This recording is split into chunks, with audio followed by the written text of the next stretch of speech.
Hello, everyone.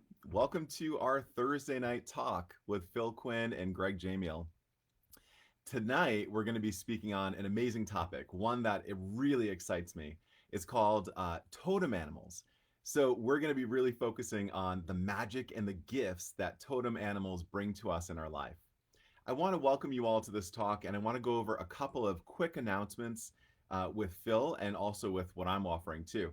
So, Phil is doing a big sale coming up either next week or the week after. We're trying to finalize the date, but just so you know, half hour sessions are going to be $50 off, and full hour sessions will be $100 off. So, keep an eye on the website and on Facebook. We'll be announcing that probably next week or the week after. We'll let you know a specific date when you can book those. And for me, you can buy my sessions online at Greg Jamiel or GregoryJamiel.com, and you can see all the offerings that I have there. And I'm open pretty much next week onwards, so you can book a session with me next week too. All right, let's get into this awesome topic of totem animals. Now, we are all very familiar with angels and guides. A lot of our conversations here on this page and in our groups revolve around the power and impact of guides and angels in our life. I want to share with you that not only do we have guides and angels, but there are also the animal nation is with us too. We also have animal elements and energies that come into our life at different times and support us throughout our growth and throughout our lessons that we need to learn as we're moving through life and on our life's path. I want to talk a little bit briefly about the difference between a spirit animal and a totem animal. Now, there are different groups describe these things differently, and I'm just going to speak on how I've digested them and how I understand them to be. And please know that if you have any questions about totem animals or specific animals that you have in mind, write them in the comments, and I'll talk a little bit about them as we get to that part of the talk tonight. So, spirit animals are the ones who present life's lessons to you. They show you how to learn when you're moving on your life's path. And the interesting thing is that they may just come out of the blue.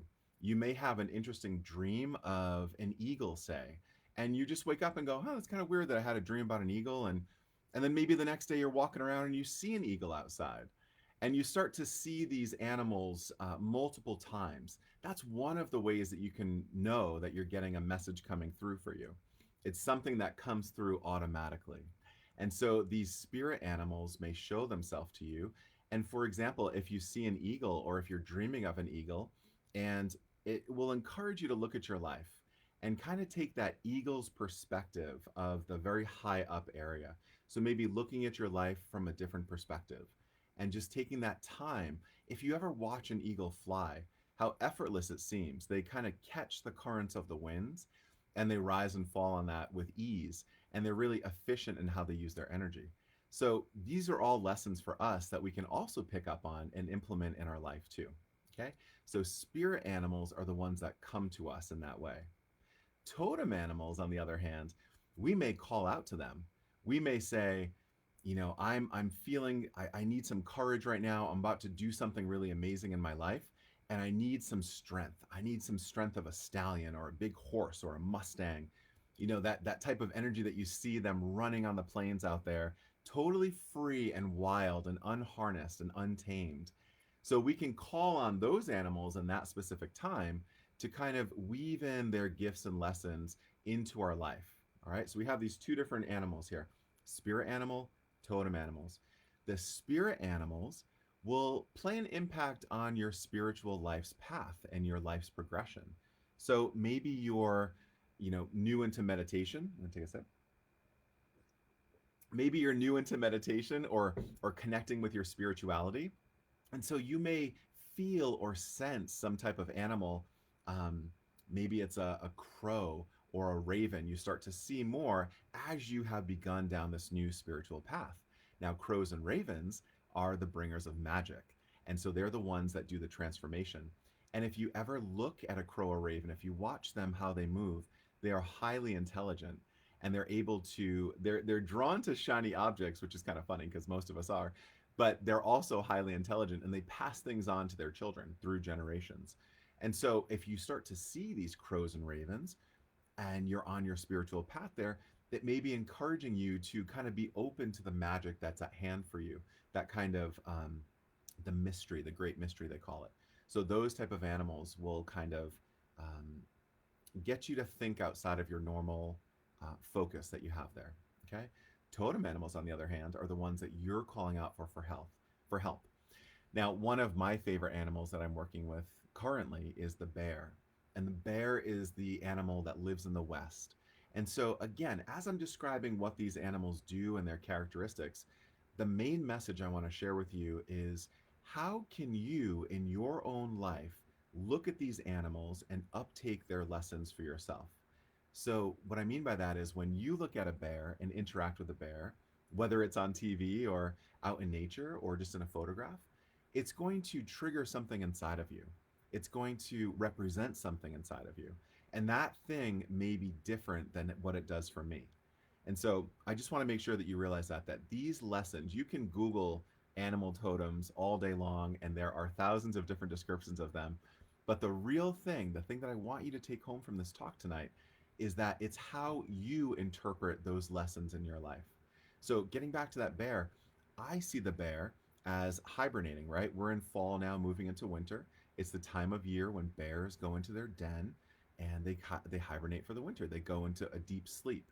And in the medicine traditions, the bear is the healer. And so there's a lot of healing power around the energy of the bear. Now, someone at home may be watching this and say, I think of something totally different. I think of an aggressive, strong, really ferocious protector energy. And so those are two very different energies that you can have there with the bear. And again, it all comes down to how it plays a role in your own life. I want to share a few things too here. When my mom died, we released doves at her funeral. And I know that's a common thing. A lot of people will release a dove or a couple of doves. And relating this back to our talk about the totem animals, a dove is the one that kind of crosses worlds. It bridges that gap between the living and the dead. And so it's pretty, understandable that they would use a dove during a funeral kind of remembrance celebration. It also has to do with communicating with the spirits, bringing peace. I'm sure you've seen a peace dove, and love. So when you think of all those things, it makes sense that you release a dove at someone's funeral or at a wedding, something like that, rather than a deer. You're not going to go release a deer at a funeral, but you release a dove. And so those animal energies, those animal qualities represent something that's happening in our life in a real visceral way. Now, a lot of people ask, how do you know what your totem animal is? Or how do I even know I have a totem animal? And what I would say to that is, look in your life, right? Throughout your life, it's said that we have multiple animals that come into play. This is very parallel. If you're listening to what I'm saying, it's the same thing that Phil says about our guides. When you enter medical school, you will receive a guide who is skilled in medicine, and that person will help you throughout your teaching and your learning in the medical field. There are also animals that are associated with the things that you go through in life as well. So I have a story too about when I was a kid. I used to have this dream. We lived in an old colonial, and my bedroom was on the second floor, and the stairs kind of went up, and then there was a little landing, and then it came up to the second floor, and then if you crossed over, you'd be in my bedroom. And I've had this reoccurring dream for multiple, multiple years as a child of this tiger walking up the stairs. And I literally would hang out of my room and look over the banister, and I would see the backbone of the tiger walking up the stairs, smooth and sensual and seductive, coming around and coming up and walking into my bedroom. And as a kid, I was like a little freaked out. I thought at first it was a nightmare. And then when it happened again and again and again, I kind of just befriended that. I kind of just, didn't really, I wasn't afraid of it anymore. Now, I didn't have that dream for quite a long time. And there was another phase of my life when I was in my late 20s where I was laid off from my work as a designer, and I shifted into teaching yoga and running a yoga studio and all that stuff. Well, I just so happened to meet a yoga teacher named Anna Forrest. And her T, and Anna T. Forrest is her name, the T stood for tiger. And so to me, that connected something from my past, my childhood, those recurring dreams that I had, and was like, oh, I wonder if this is the tiger. So we became friends, and that relationship ended. She was actually nuts. So that has nothing to do with it. But what that did give me is a whole new circle of friends. And these friends are my closest people in my life right now. So even though the relationship with her and I was not good, it brought me to my sister, my brother, to all my family friends that I have right now. So that tiger that I dreamed about a long time ago as a child, in my mind, I see that as a premonition for what was coming in my 20s and 30s. So that's one way to interpret different reoccurring dreams, especially when you have animals in them. And then when they present themselves in real life, it's kind of like, you can put those two dots together and connect that. All right, so let's get some questions going here. Does he still visit me? My old cat. Okay, so Leslie. So house cats and dogs. I knew this was going to come up. Everyone asked that. And we, of course, have 4 dogs here too. So totem animals for dogs and cats. Think about this now. Think about the characteristics of your dog, for example. Now, we have 4 dogs. They are loyal, they're trustworthy, they defend you, they are a community group, they form a pack. And so when you're in a relationship with a dog, you have that pack mentality. And so that is some of that medicine of a dog energy, of a house dog. And the cat, the same thing. Cats are elusive sometimes and a little bit aloof, but they're also very sensual and seductive and playful. And they kind of, I remember I have a friend that has a cat, and I would pick her up in the belly, and her whole body would like like limp over on my hand. So they're so agile, and they always land on their feet. So there's all these things that go with that. So all of those little things are lessons and messages that we can weave into our house. And to answer your question specifically, Leslie, yes, I have heard before that sometimes animals are able to see and pick up different spiritual energies. And some people even say that those spiritual energies can come through those animals, and that you might have a strange sensation of a loved one when you're playing with your cat or dog, which is kind of beautiful. All right. Flo, let's see here. Oh, you're just saying thank you for that. Red tail hawks almost every day. Heidi, this is a fantastic one. And a lot of these totem animals, a lot of these animals have stories that go along with them. Now, I'll tell you a story about this red tail hawk. There was a story back in the day when fire first came on. And so grandfather fire was here. There was a big ball of sun up in the sky, a big ball of fire in the sky, and the eagle, all the animals were trying to figure out what it was and where it came from. So the bird said, well, we're going to go up and go see, pierce into that fire and see what it is. And so one by one, they all started flying up to the heavens, and they were flying, flying, flying high. And little by little, the blue jays started to come down and the sparrows started to come down. It got a little too high.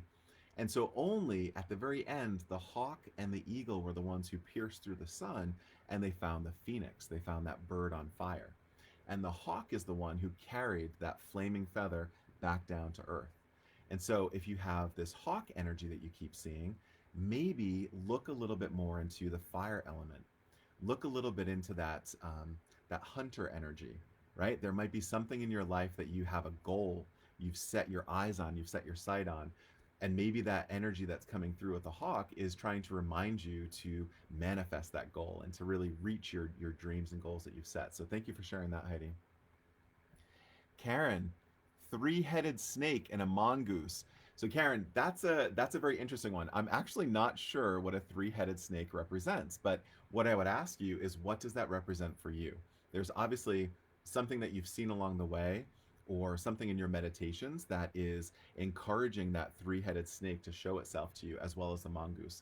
So some of the more random animals, I'm not really sure because I don't have any experience with them too. I could definitely Google it and tell you, but I like to speak from what I've experienced myself. So I think I would ask you, you know, what does that mean for you? That's a really good one to ask for. Charles asked about a woodpecker.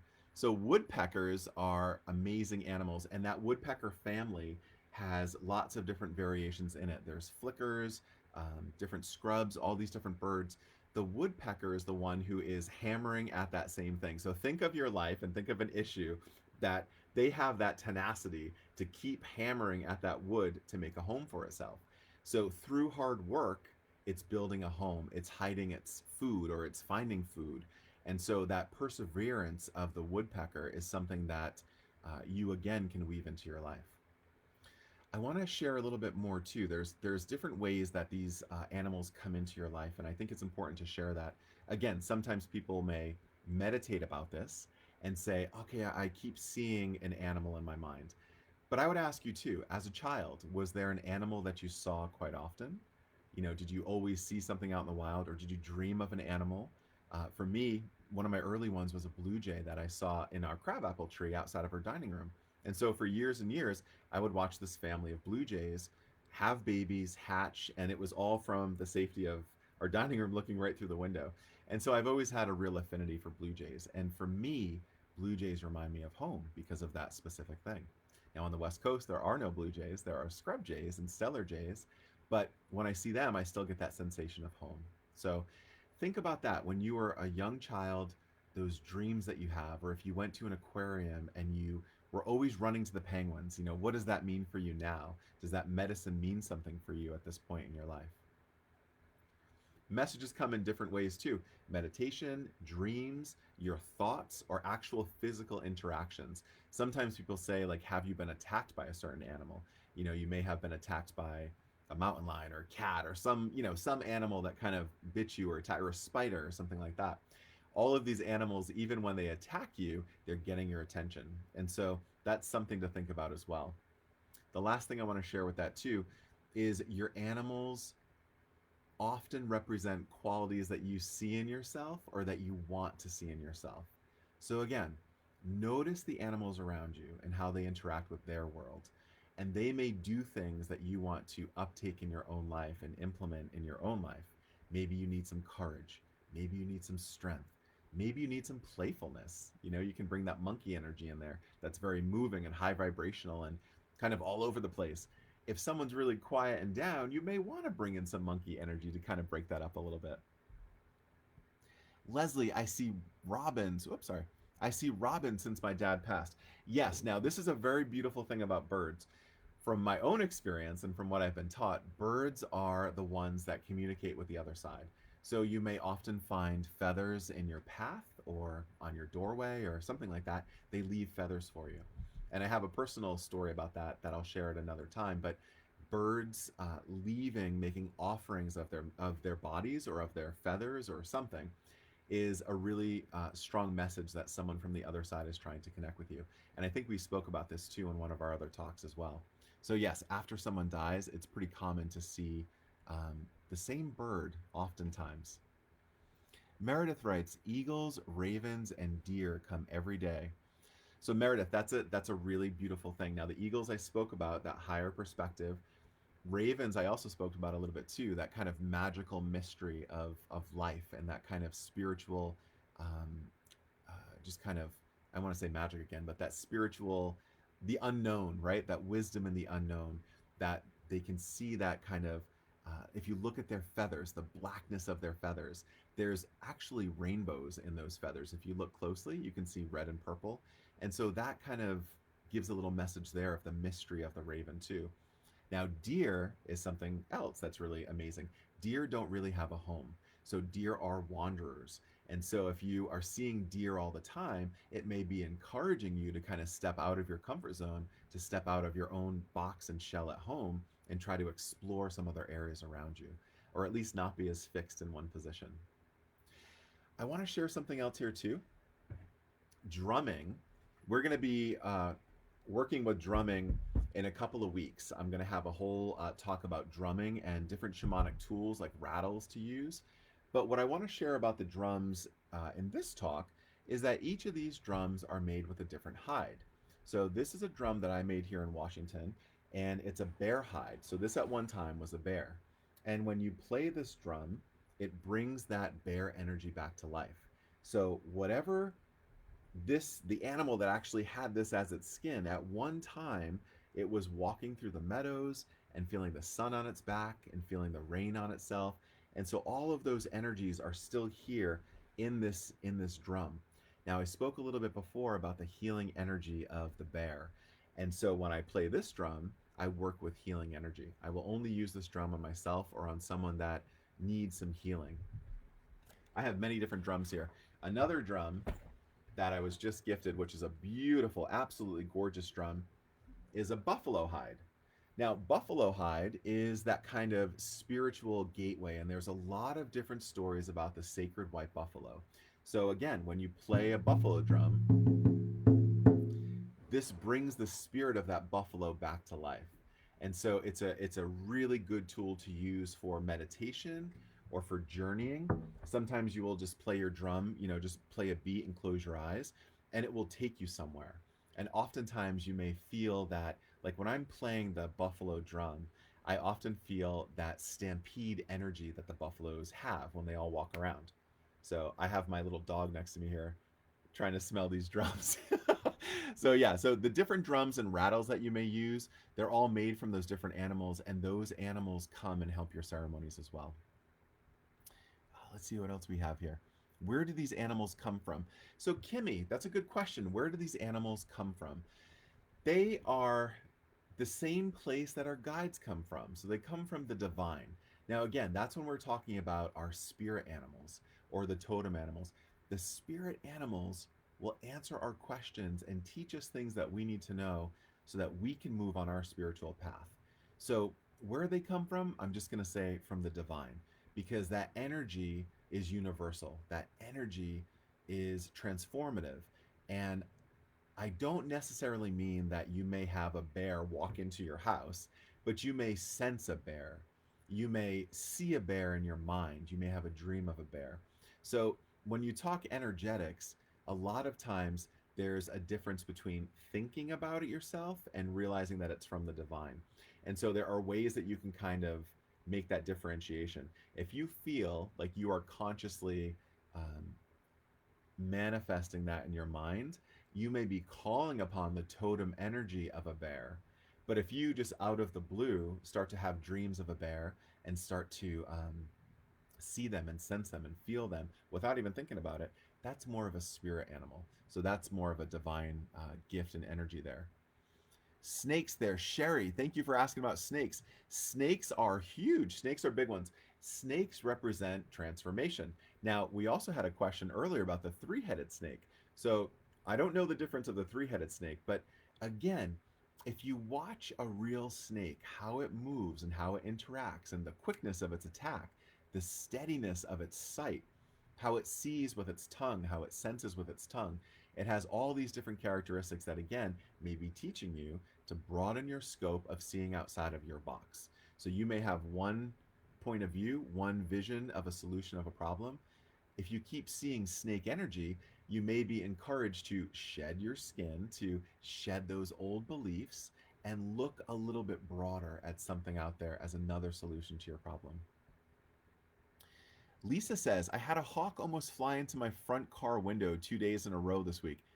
Lisa, that is a crazy thing. I've actually also had that instance where a hawk has flown down really close. And again, that if that's not trying to get your attention, I don't know what is. So again, maybe explore a little bit in your meditation if you sit quietly. Maybe ask that hawk energy, what is it that you need to be brought into your awareness? What was it trying to get your attention for? Because it's clearly trying to get your attention for something. So when you have that close of an encounter with a wild animal like that, it's definitely for a reason. Carolyn says my dad's aunt had a crow that talked. Carolyn, that's awesome. And if it's a real crow that talked, that's pretty amazing. I've seen some videos like that too.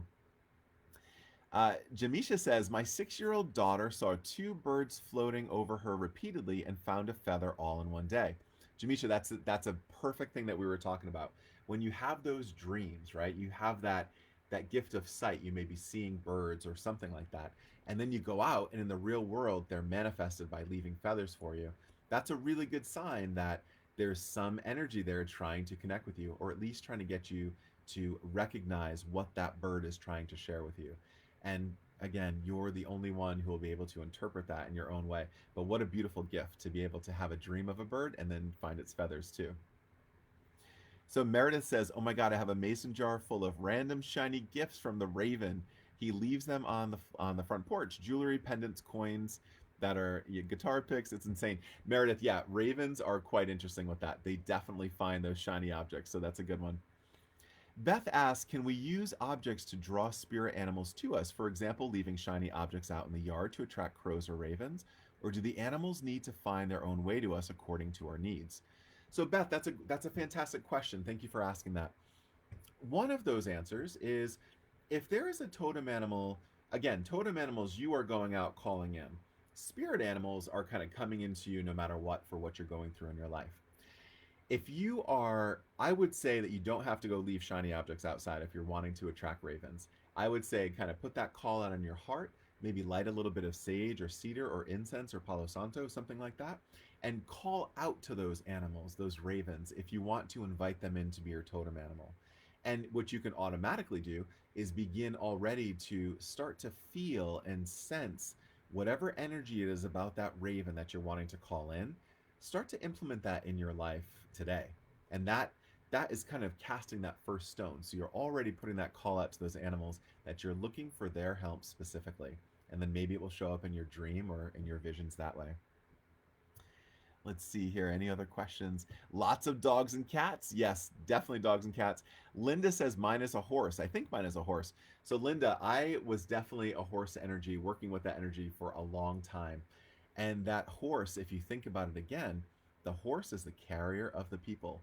So, back in the day when people were kind of they were walking from place to place, and then the horse came along, it actually carried them much further and allowed them to hunt and gather, and it was revered by the natives and indigenous people because it really was a savior. It allowed them to become far more efficient with their time.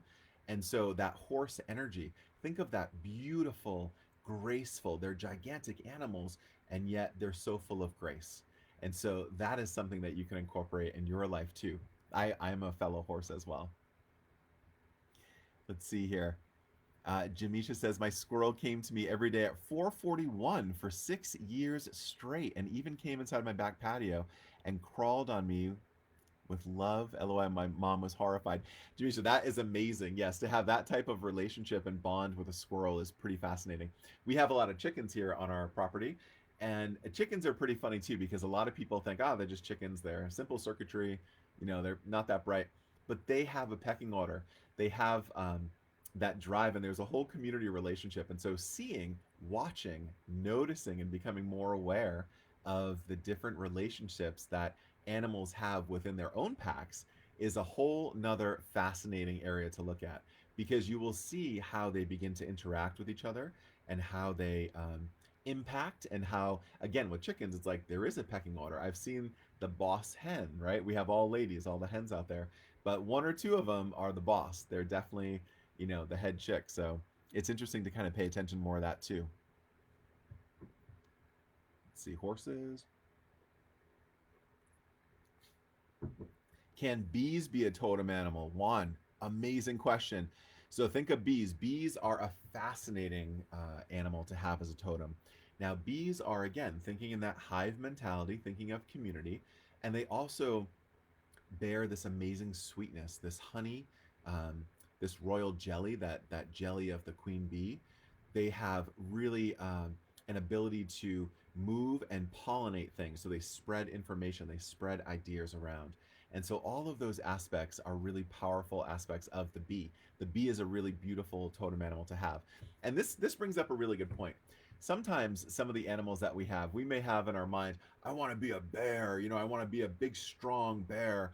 And then you keep seeing these visions of a bee and you're like, well, I didn't really want the bee, I wanted the bear. But each animal has its own unique gift and its own medicine for you. And so maybe in this moment, try not to overlook those smaller animals that you think are not as grandiose as the bears and the horses and the eagles and all these things. Your totem may be a worm. And if that is your totem, that's just as wonderful because there are lessons there that that worm is sharing with you that you can implement in your own life too. Asia says, I keep finding blue jay feathers since my mom passed away. What does the blue jay mean to you? So Asia, it's so funny because I just mentioned that. It means home to me. But again, uh, I had a fan over there. I'll have to show you next time because we only have a moment. But I had a blue jay, a stellar jay here on the West Coast that passed away. And so I made a fan out of it. And for me, again, the blue jay represents my home, right? In the East Coast, Rhode Island. It's where I grew up, and it represents my more specific home, the house that I grew up in too. And so when I see blue jay feathers, I always think of that. Now, again, they have this gift, all these birds have this gift of communicating messages from the other side to us through their feathers. So if you keep finding feathers, I would maybe encourage you to sit down and meditate a little bit and try to maybe hold some of the feathers and just remember things, remember loved ones that have passed on, and see if a message comes through for you in that way. Unfortunately, that's all the time that we have tonight. It's already 5:30. This time goes by quick. But again, as a reminder, Phil has some amazing discounts coming up in the next few weeks. And you can book with me at gregoryjamiel.com, where I will teach you how to connect with your loved ones and guides on the other side. I want to thank you guys so much for joining us for this talk about totem animals. And I really want to hear back from you if you have some dreams over the next few nights, or if you have some totem animal questions that you have, put them in here and I'll do my best to answer as many as I can. I want to thank you guys again and have a beautiful rest of your night. Sweet dreams.